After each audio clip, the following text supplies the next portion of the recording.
আসসালামু আলাইকুম। Smart government job বিডির পক্ষ থেকে আপনাদের সকলকে স্বাগতম। আপনারা সকলেই জানেন দীর্ঘ 1 বছর পর আবারও বয়স্ক ভাতা আবেদন শুরু হয়েছে। তো আপনারা যারা এখনও আবেদন করেননি, আজকের এই ভিডিওতে আপনাদের আমি দেখাবো কিভাবে বয়স্ক ভাতা ঘরে বসে নিজেই খুব সহজে আবেদন করে নিতে পারেন। তো চলুন আমরা দেখে নিই কীভাবে আপনারা আবেদনটি সম্পন্ন করবেন। তার আগে আপনারা যদি আমার ইউটিউব চ্যানেলে নতুন হয়ে থাকেন তাহলে ইউটিউব চ্যানেলটা আমার সাবস্ক্রাইব করে দিবেন, আর যারা ফেসবুক থেকে দেখছেন তারা অবশ্যই আমার ফেসবুক চ্যানেলটি ফলো করে দিবেন। চলুন দেখে নিই কীভাবে গ্যাস লাগে 2026 সালে যে বয়স্ক ভাতা আবেদন প্রক্রিয়া তা কি ধরনের টয়লেট আপনারা খানার।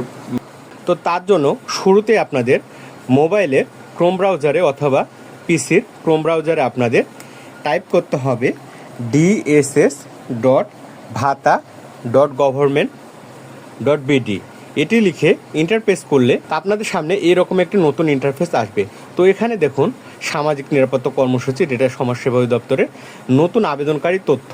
তো এখানে ভাতার কার্যক্রম, আপনি এখানে কি ভাতার কার্যক্রম সিলেক্ট করবেন। দেখুন এখানে অনেকগুলো ভাতার কার্যক্রম আছে: বিধবা ও স্বামী নিগ্রতা ভাতা, প্রতিবন্ধী ভাতা, অনগ্রসর ভাতা, প্রতিবন্ধী শিক্ষার্থীদের শিক্ষা উপবৃত্তি এবং বয়স্ক ভাতা। তো আমি আপনাদের মাঝে এখানে বয়স্ক ভাতা আবেদন করে দেখাবো। তো এখানে বয়স্ক ভাতা সিলেক্ট করে এখান থেকে আপনাদের আবেদনকারীর যাচাইকরণ করতে হবে। তো এখানে দেখুন যাচাইকরণ ধরনটা হবে এনআইডি কার্ডের মাধ্যমে। তো এনআইডি কার্ডের নাম অনুসারে হুবহু এখানে সম্পূর্ণ বাংলায় লিখতে হবে, এখানে সম্পূর্ণ নাম ইংরেজিতে লিখতে হবে, এবং এখানে এনআইডি বা জাতীয় পরিচয়পত্র নাম্বার এবং এখান থেকে জন্ম তারিখ সিলেক্ট করে দিবেন এনআইডি কার্ড অনুসারে, এবং এখান থেকে লিঙ্গ পুরুষ, মহিলা বা তৃতীয় লিঙ্গ এটি সিলেক্ট করে দেওয়ার পরে এখানে ক্যাপচারটি সম্পূর্ণ করে সাবমিট বাটনে ক্লিক করবেন। সাবমিট বাটনে ক্লিক করলে আপনার আবেদনকারীর যাচাই সম্পূর্ণ হবে। আবেদনকারীর যাচাই সম্পূর্ণ হলে আপনাকে এইভাবে ব্যক্তিগত তথ্যর এই ফর্মে নিয়ে যাবে।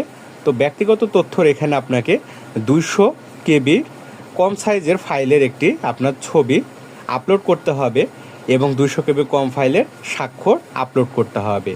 আপলোড করার পরে এখানে আবেদনকারীর পিতার নাম বাংলায় এবং পিতার নাম ইংরেজিতে লিখতে হবে, এবং একইভাবে মাতার নাম বাংলায় মাতার নাম ইংরেজিতে লিখতে হবে। এখানে আবেদনকারী মোবাইল নাম্বার এবং বিবাহিত অবস্থা, বিবাহিত অবিবাহিত, বিধবা বা স্বামী নিগৃহীত, এগুলা লিখে দিতে হবে। সিলেক্ট করে দেওয়ার পরে এখান থেকে আপনাদের ধর্মটা সিলেক্ট করে দিবেন, ইসলাম, হিন্দু, বৌদ্ধ, খ্রিস্টান বা অন্যান্য ধর্ম সিলেক্ট করার পরে এখানে বয়সটা অটোমেটিক দেওয়া থাকবে। তো এখানে বয়স পুরুষদের ক্ষেত্রে 65 বছর বা ঊর্ধ্বে এবং মহিলাদের ক্ষেত্রে 62 বছর বা ঊর্ধ্বে হলে আপনার আবেদনটি করতে পারবেন। তো এখানে শিক্ষাগত যোগ্যতা নিরক্ষর বা প্লে নার্সারি থেকে পাক প্রাথমিক বা 6ষ্ঠ থেকে 7ম শ্রেণী আপনার যে শিক্ষাগত যোগ্যতা সে অনুযায়ী আপনার এখান থেকে যোগ্যতাটি সিলেক্ট করে দিবেন। যোগ্যতা সিলেক্ট করে দেওয়ার পরে এখান থেকে আপনার পেশাটি সিলেক্ট করে দিবেন: শ্রমজীবী, গৃহিণী, দিনমজুর, কৃষিকাজ, ব্যবসা, চাকরি, শিক্ষার্থী, কর্মহীন বা অন্যান্য। পেশা সিলেক্ট করে দেওয়ার পরে এখানে আপনাকে সাবমিট অপশনে ক্লিক করতে হবে। সাবমিট অপশনে ক্লিক করলে আপনাদের যোগাযোগের তথ্য এখানে চাওয়া হবে।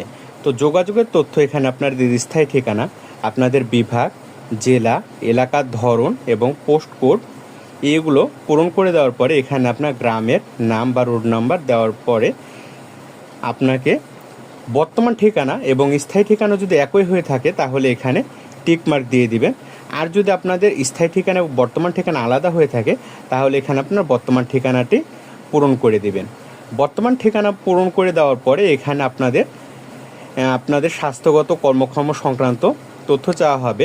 তো এখানে আপনাদের স্বাস্থ্যকর্ম তথ্য যেমন কর্মক্ষম, সম্পূর্ণ অক্ষম, আংশিক অক্ষম বা প্রতিবন্ধী, এবং এখানে সরকারি বা বেসরকারি কোনো সুবিধা প্রাপ্তির বিবরণ বা বয়স্ক ভাতা, বিধবা ভাতা, প্রতিবন্ধী, মুক্তিযুদ্ধ সম্মানী ভাতা, অন্যান্য কোনো সুবিধা আপনারা পেয়ে থাকলে সেটি সিলেক্ট করবেন। আর যদি কোনো সুবিধা না থাকেন তাহলে কোনো সুবিধা গ্রহণ করেননি এটি সিলেক্ট করে দেবেন।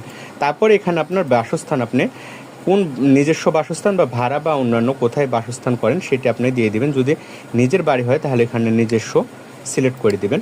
ভূমির পরিমাণ এখানে আপনার বসত ভিটাহীন যদি হয় তাহলে বসত ভিটাহীন এবং 0.5 একরের নিচে হলে 0.5 একরের নিচে বা আপনার জমির অনুযায়ী আপনি এখানে সিলেক্ট করে দিবেন।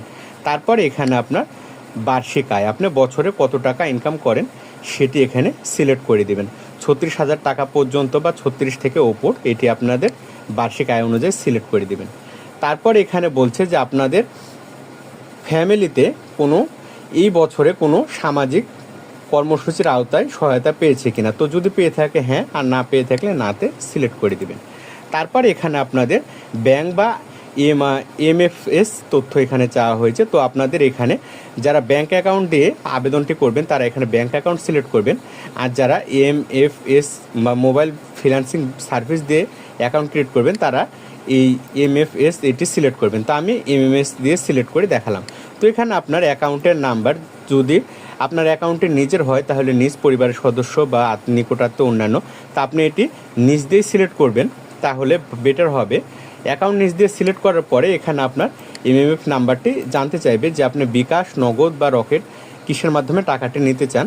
এটি সিলেক্ট করার পরে এখানে আপনার কোন নাম্বারে টাকাটি নিতে চান সে নাম্বারের ফোন নাম্বারটি এখানে দেওয়ার পরে আপনার হিসাব নেম, মানে আপনি বিকাশ, নগদ বা রকেটে কী নামে অ্যাকাউন্টে ক্রিয়েট করছেন সেই নামটি এখানে দেওয়ার পরে ইমেল যদি আপনাদের থাকে তাহলে দিবেন, না থাকলে দরকার নাই। এখানে দেখুন আপনাদের নমিনির তথ্য প্রদান করতে বলা হয়েছে। যদি আপনারা নমিনির তথ্য দিতে চান তাহলে হ্যাঁ, আর না দিতে চাইলে নাতে ক্লিক করবেন। এবং যদি নমিনির তথ্য দিতে চান তাহলে এখানে নমিনির তথ্যর যে বিবরণগুলো চেয়েছে সেটি হলো নমিনির এনআইডি কার্ড বা জন্ম নিবন্ধন নাম্বার, যে কোনো একটি দিয়ে আপনি নমিনির তথ্য দিতে পারেন। সেক্ষেত্রে আপনি যদি এনআইডি কার্ড দিয়ে দেন তাহলে সম্পূর্ণ নাম, মানে এনআইডি কার্ড অনুযায়ী বাংলায় এবং এনআইডি কার্ড অনুযায়ী ইংরেজি, জাতীয় পরিচয়পত্র নাম্বার, জন্ম তারিখ এখানে সিলেক্ট করে দিবেন। দেন এখানে ক্যাপচারটি পূরণ করে আপনার এখানে মানে ভুক্তভোগীর সাথে সম্পর্ক কি, স্বামী স্ত্রী, পিতামাতা, পরিবারের সদস্য বা নিকটাত্মীয়, এটি সিলেক্ট করে দেওয়ার পরে আপনার যেই নমিনি আছে নমিনির একটি ছবি এবং স্বাক্ষর এখানে সিলেক্ট করে দিবেন। এবং নমিনির ঠিকানা যদি আপনার ঠিকানার সাথে একই হয়ে থাকে তাহলে স্থায়ী ঠিকানা এখানে ক্লিক দিলে ঠিকানাটি পূরণ হয়ে যাবে। তারপরে এখানে যোগ্যতার অন্যান্য তথ্য চাওয়া হয়েছে, মানে খানাটি ক্ষুদ্র নিগোষ্ঠী কিনা। তো এখানে দেখুন যদি ক্ষুদ্র নিগোষ্ঠী হয় তাহলে হ্যাঁ, আর না হলে না। খানাটি বাসস্থানটি কোথায় অবস্থিত এটি দেখবেন যে সিটি কর্পোরেশন, জেলা, পৌরসভা বা উপজেলা, ইউনিয়ন বা ক্যান্টনমেন্টের আশেপাশে কিনা এটি আপনারা সিলেক্ট করে দিবেন। ভূমি বা বসতবাড়ির মালিকানা ধরন যদি নিজস্ব বাড়ি হয় তাহলে নিজস্ব, আর ভাড়া হলে ভাড়া, এগুলো আপনারা সিলেক্ট করে দিবেন। খানার সদস্য সংখ্যা মানে পরিবারের সদস্য সংখ্যা কয়টি আপনারা সিলেক্ট করে দেওয়ার পরে এখানে খানার শিশু সদস্য মানে আপনার পরিবারে কোনো শিশু সদস্য কতজন এখানে সিলেক্ট করে দিবেন 0, 1, 2, 3, 4 করে। এবং মানে খানা প্রধানের বয়স কত এটি আপনারা সিলেক্ট করে দিবেন যে বয়সটা ওনার কত। এখানে খানা প্রধান শিক্ষাগত যোগ্যতা চাওয়া হয়েছে, এখানে ওনার যোগ্যতা অনুযায়ী যোগ্যতা এবং স্বামী স্ত্রীর সর্বোচ্চ যোগ্যতাটাই কত এখানে আপনারা পূরণ করে দিবেন। তারপরে এখানে বলছে যে খানার কি পৃথক রান্নাঘর আছে, যদি রান্নাঘর থাকে তাহলে ইয়েস, রান্নাঘর না থাকলে নাতে ক্লিক করবেন। খানার কি পৃথক খাবার ঘর আছে, যদি খাবার ঘর থেকে থাকে তাহলে হ্যাঁ, আর না থাকলে নাতে ক্লিক করবেন। এগুলো সমস্ত ঘর না পূরণ করলে আপনাদের সাবমিট হবে না।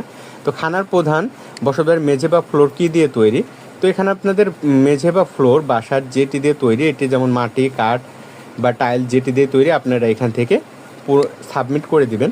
তারপর খানা প্রধানের ছাদ কী দিয়ে তৈরি, টিন, বাঁশ বা ইট, সিমেন্ট বা টালি যেটা দিয়ে তৈরি হোক আপনাদের বাসার ছাদ সেটি পূরণ করে দিবেন।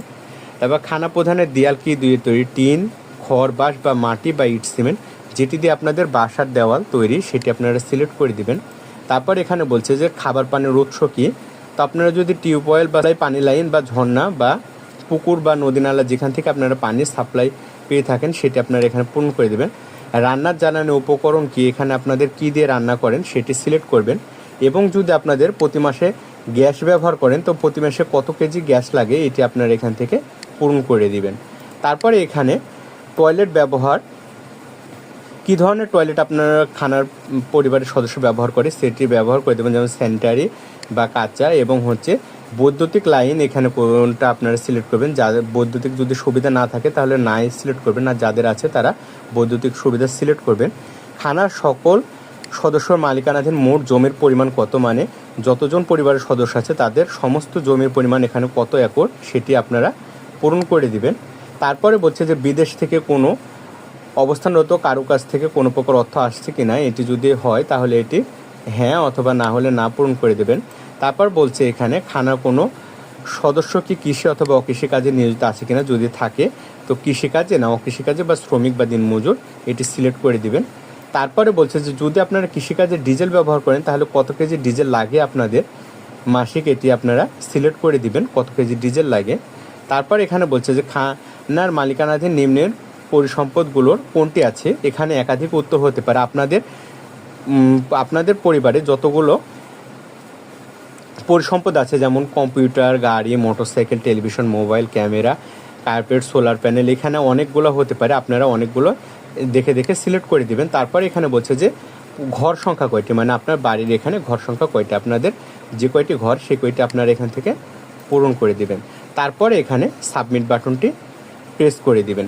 সাবমিট বাটন প্রেস করার আগে সমস্ত যতগুলো পূরণ করছেন একবার চেক করে নেবেন, কারণ এইখানে সাবমিট বাটনে পূরণ করলেই আপনার আবেদনটি সাবমিট হয়ে যাবে, সেক্ষেত্রে আপনাদের আর চেঞ্জ করার কোনো অপশন থাকবে না। তাই আপনারা একবার চেক করে সাবমিটটা পূরণ করে নেবেন। সাবমিট করলে আপনাদের আবেদনটি সম্পূর্ণ হয়ে যাবে। তো আশা করি আপনাদের বোঝাতে পারছি যে কিভাবে আপনারা বয়স্ক ভাতার যেই আবেদনটি শুরু হয়েছে সেটি সুষ্ঠুভাবে সম্পূর্ণ করবেন। তো ভিডিওটি ভালো লাগলে লাইক, কমেন্ট এবং শেয়ার করে দিন। আজকের মতো এই পর্যন্তই। সবাই ভালো থাকবেন। আসসালামু আলাইকুম।